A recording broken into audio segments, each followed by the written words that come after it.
Khan here for Seconds Out with Eddie Hearn. We've finished the weigh-in for Pacheco versus Cullen. Eddie, talk me through the card.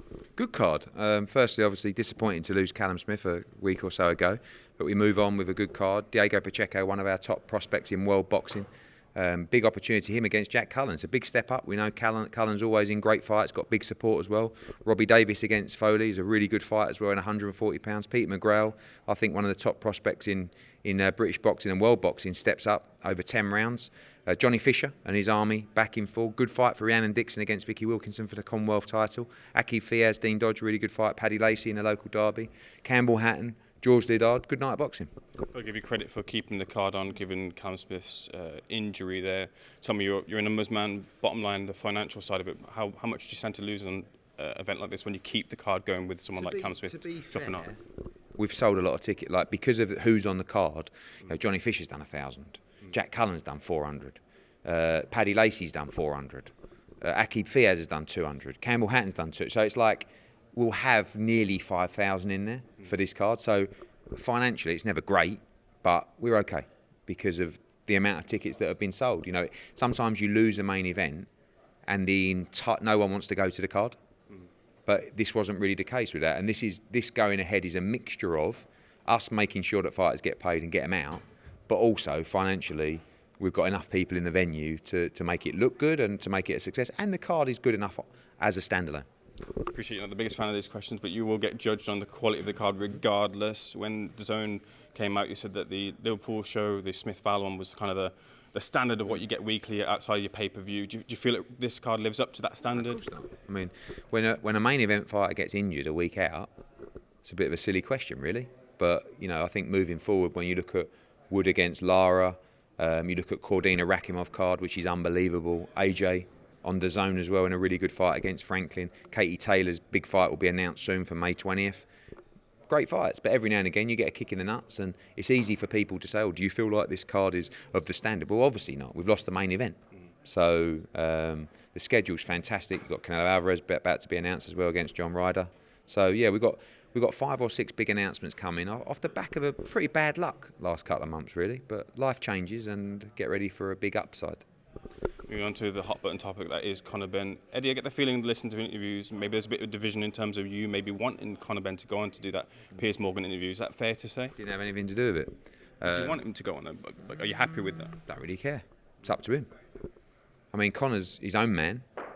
I've not given him any advice, any legal advice, nothing at all. I've let him deal with the whole thing himself because he has very strong opinions.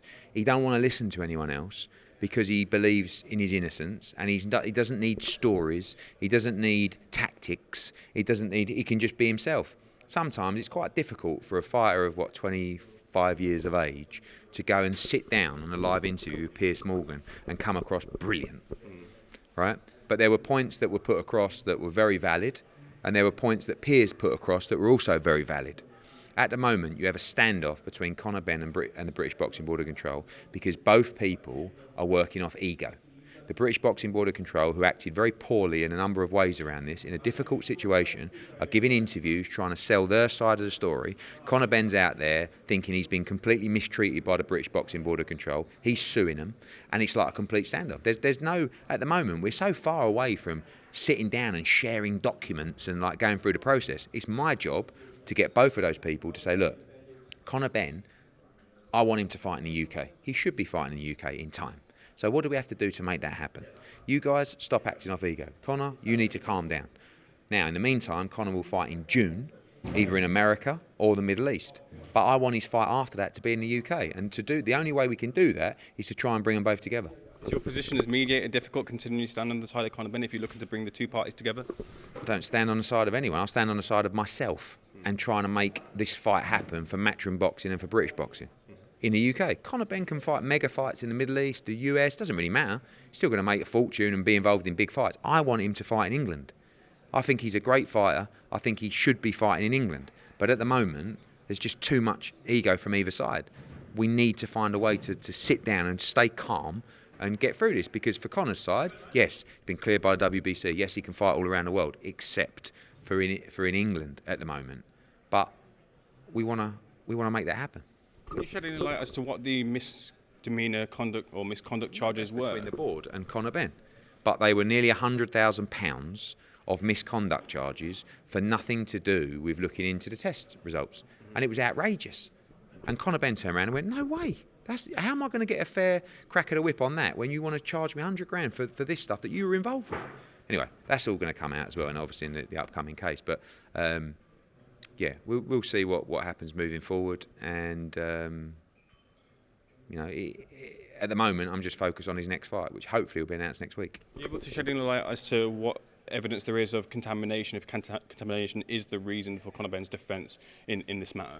If it is, yeah. Well, you've heard what he said on Piers Morgan. I mean, he hasn't disclosed how many, in his opinion, misdemeanours there are around the process, but he's given you 3 or 4, I think, in that interview. As he said, he's never mentioned eggs as a reason. We know there's been multiple positive tests surrounding egg contamination of clomiphene trace testing results. He never said that. The independent scientists said, looking at the tests and looking at the results and the levels and the other tests that you pass around this, we believe it's contamination through your diet. So he never said that. What he said was stuff around the B sample testing, stuff around multiple testing of the same sample, stuff, all kinds of stuff. So you've got to understand that Conor Benn is also being told by his legal team, you can't, by the way, you're in that situation. You've got that court case coming up. You can't share that information, you know, and it's very difficult for him because he's going in to sit down with Piers Morgan, and try and give his case. So he can do the interviews, whatever he wants to do, I'm not going to sit there and hold his hand through this process. He's been in the shit, he's coming out the shit, but he's always going to be faced with negativity. Get on with it, ready to fight. I'm of the legal background. Where does the... what background is that? I've got a master's degree in law. Congratulations. Appreciate that, Eddie. What are you doing working for SecondsOut? My question to you All is... that time. My question to you is, Eddie, how far along is that legal process? And you yourself have said that you've kind of lost near around £1 million in this. Would you be party to a lawsuit as well? Not of Conor Benn's one, but to be honest with you, I think it would be quite... I think we would have a case, but it's not something that we've looked at. The British Boxing Board of Control had a very difficult decision here, but I believe they made the correct decision. The problem is they knew about the tests exactly the same time as all of us. And us, as a promoter, are regulated by the British Boxing Board of Control. Contractually, which is your specialist field, the British Boxing Board of Control will decide whether a fight gets sanctioned. If they sanction the fight, I cannot, unless I will get sued for millions, cancel a fight myself until the British Boxing Board of Control have made their decision. They took 5 weeks to make their decision. During that process, and they decided 3 days before the fight to not sanction the fight, we, of course, spent £1 million in costs around the event. We're big boys. Do you know what I mean? There's no problem. But I just don't understand from there how you can come out and no one can speak to the board or ask the board what their thoughts were during the process. Yes, we know, and we have in writing from the British Boxing Board of Control, we do not acknowledge Vada testing. Okay, no problem. And I think they made the right decision. But all of a sudden, you don't acknowledge Vada testing in one case, in that precedence. Then all of a sudden, you do. Then all of a sudden, we need to check all his UCAD tests because that's really our jurisdiction. Pass all of them, right? Okay, and then but it was very difficult for everybody during this process. But no one actually has asked the board why you took so long. And all I see now is the board coming out giving interviews, defending their position, and almost like throwing Conor Benn under a bus entirely without taking any responsibility for some of their actions. But very difficult. I believe they made the right decision. The one thing, when I look back on it now, the one mistake I made was when they made their decision, I hit the roof. I was like, fuck me. You've taken 5 weeks and now 3 days to go. And I think you were there, the workout. I was like, just been hit by the news. I've given all those interviews to say, no, hang on a minute. The board don't acknowledge VADA testing. We've got to consider our position here. The fight's going ahead. That was probably stupid and it was bullish. And then when we sat down that night, we said, look, we can't go ahead with this fight. We're not looking at other commissions. We're not doing this. And that period was probably my biggest mistake. But at the other time, it was wow, got these results. Robert Smith, hello. They're on the same email. You've seen the results. What are we going to do? I know you don't acknowledge Vada, but let me know. All right, gets the full information. Okay. Another week passes. Robert, yeah, I'm looking into that. Yeah, looking into that. Yeah, another week passes. Goes missing. Another week hello? What? Chris Eubank says, no problem for the fight to go ahead. So we're in a position, well, okay, well, what? And then 3 days to go, no, actually, we're not going to sanction the fight. Thank you very much. And how dangerous is it, though? Strict liability is kind of a main thing that gets bounded about. If it's in Conor Benn's system, and if it's not contamination, it's his responsibility. How dangerous is it if we move away from that in the sport? It's dangerous. It has to be looked at by the experts. Chris Eubank and Sauerland, Wasserman's doctors looked at the tests in their entirety, looked at the levels, looked at the test that he'd passed around it, and it was very clear that what was found in his system at that moment was not performance enhancing. And that's also what WBC have said as well, amongst their findings. So in that instance, you have to put the responsibility of the sport with the governing body. Maybe in the future we have to look at our contract. I don't actually think so. Ultimately, if the board don't sanction the fight can't take place. But they wouldn't decide whether they were going to sanction the fight. Now people say, oh Eddie, you were willing for the fight to take place. No, I was willing for the governing body and to follow my contracts to decide what was going to happen in this instant. They had no hearing, which they should have had because they had plenty of time. I don't think they went through the correct process at all. But I also keep on saying it was very difficult for them in this position. So we have to rely on the governing body of the sport to make the decisions in a disciplinary matter like that. And now moving forward, that's why I want to get back to that and say, let's let the board go through their process, but everybody's got to calm down because at the moment, I do not believe Conor Benn would get a fair hearing from the British Boxing Board of Control, honestly. And at the moment, I don't think Conor Benn even wants to go near the British Boxing Board of Control. So we need to get a balanced minds on both sides to bring them together and try and make sure he can fight in this country. A couple of things from me. 70-30, Fury Usyk, fair, unfair?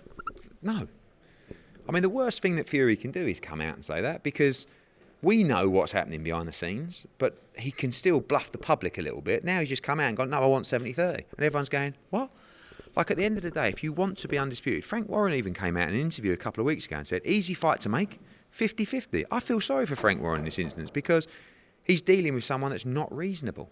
Why is he not reasonable? Because Fury knows how good Usyk is. Fury knows he may get beat in this fight. And I keep on saying, and why I was so bullish yesterday, Anthony Joshua, back-to-back fights with Oleksandr Usyk, no problem. Everyone said to him, don't fight Usyk. I know he's mandatory, but drop the belt. It's a horrible fight. No, I want to be undisputed. I'll fight him. Don't fight him in a rematch. God, you lost easy. Oh, I'll fight him.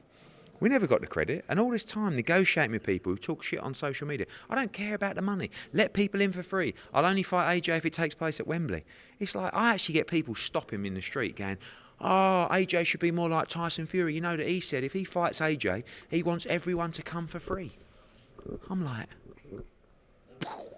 But anyway, you can see it. Now you're seeing it unfold for real. And I don't blame Tyson Fury. But if he wanted the fight, then it's an easy fight to make. I mean, 60-40 is unbelievably fair for Tyson Fury based on the situation between the two. They need each other in this situation. Never always say to fighters, don't worry about what the other person's getting. Worry about what you're getting. If you think this is the right fight for you, for your legacy and financially, Tyson Fury, I know what he's going to make for this fight. 60, 70, 80 million. How bad do you want to create that legacy? But I'm just glad I'm not involved. And everyone says, why is Hearn giving his opinion? It's because you asked me about it. Dillian Whyte, all quiet on the Western Front right now. I spoke to him yesterday.